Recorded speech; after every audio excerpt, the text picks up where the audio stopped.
Good morning, Bitcoiners. I'm back. It's Daniel from the Bitcoin Citadel. Citadel Summer Day 45. Yeah. Citadel Summer Day 45. We're more than halfway home, my friends. Way more than halfway home. We're going to go through the end of Labor Day weekend, and that's going to be it for Citadel Summer. I'll move on to something else. I'll say I'm going to look back at this project and see how we progressed, and we're going to move on from there. Today's topic is Soft War Bulletin. And one of the books that I read when I first got into Bitcoin was Jason Lowery's Soft War. I was very interested in it. If you haven't read it, I do recommend it. It is an academic book. It was his PhD thesis at MIT. So I think it was PhD, maybe master's, I don't know. It was his thesis at MIT, right? So it's written in a very academic style. So it's a little bit, I wouldn't say dry, but it's very pithy. There's a lot of information contained in there. And it's in a very formal language, right? It's an academic thesis. And the thesis of Soft War is that Bitcoin is going to change the way that war fighting is executed. If you've ever read, Soft War, great book. Another great book for Bitcoiners is The Sovereign Individual. And there's things I love about The Sovereign Individual. One of them is that it's the term megapolitics is used. It's the way that, it's really the organization of violence in society. That's what Soft War is about, and it's about the way that violence was organized in feudal times, right? The pre-industrial era, and then again in the industrial era. The industrial era was really kicked off by the printing press and gunpowder. Those are the two technologies that really introduced the industrial era, and the megapolitics of the nation state, where you got as many people together and you organized as big as you could. So we had welfare states in the West, the democratic welfare states of the West, and the communist states of the East, really, to simplify it, right? Now we're in the information age. Nation states are no longer the way that the megapolitical situation has changed. So the way we organize violence now is not optimized for the nation state. The nation state is on the way out. Bitcoin is going to accelerate that. Bitcoin is an information age technology, and the full bloom of the information age is with us right now. AI and Bitcoin are the two prime technologies of the information age, right? Oh, gunpowder, printing press, and did I say gunpowder and printing press? Here, come on, go back with the flow, Dan. All right, AI and Bitcoin, that's what's going to drive this full flowering of the information age.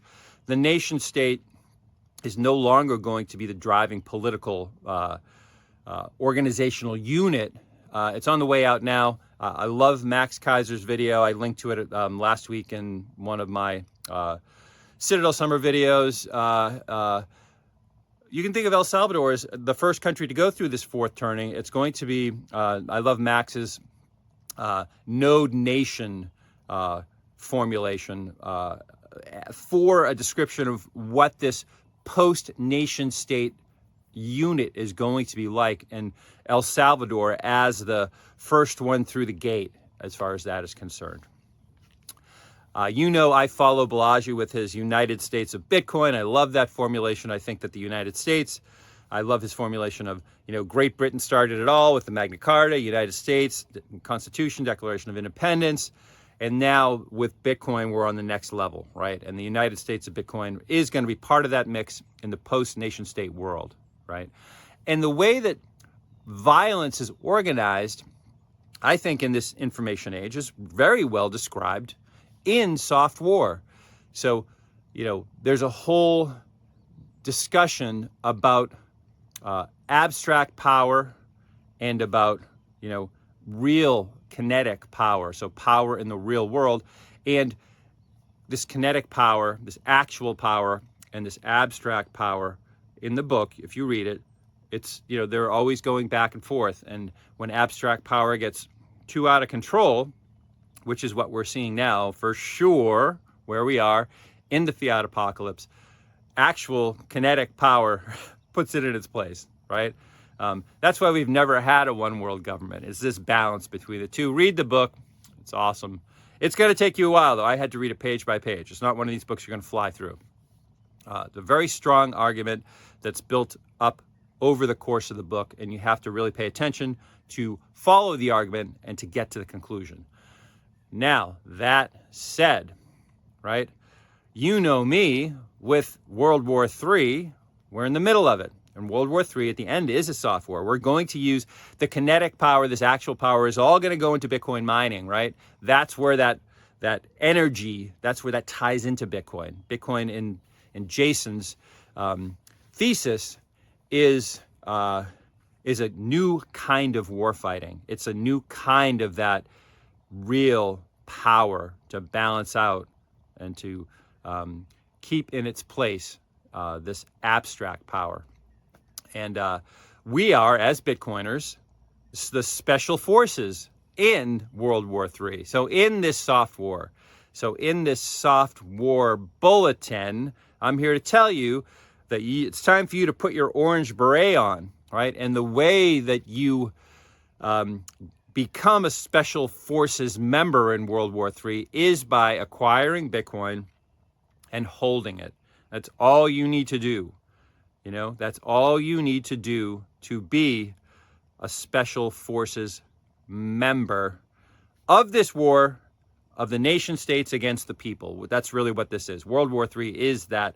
It's the, hopefully this is just a trilogy, right? World War I, World War II, World War III. This is the final fiat war, right? This is when soft war is going to come into, that'll be the mega political solution. That'll be the way we organize violence. It's through Bitcoin mining. And how awesome is that, right? How awesome is that?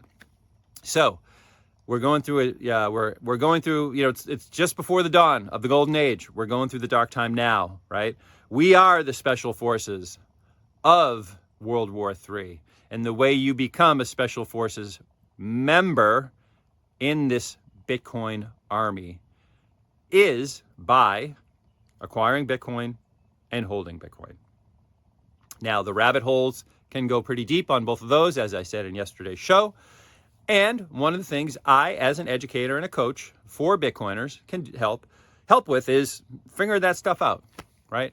So if you want to schedule some time with me, I have a Calendly link in the description below. You can go to bitcoincitadel.net. That's my website. And you can look at all the offerings that we have there for education and for coaching. And you can use that to, purchase one of those options if you wish. So this is really becoming an advertisement. If you like the content here, then give me a like, subscribe, leave a comment. That's the biggest thing for me. You can even ring the notification bell whenever I post new content. And I will be sure to post content every single day until the end of the summer, until Labor Day weekend here in the United States. So the very beginning of September. And then we'll see after that what this morphs into.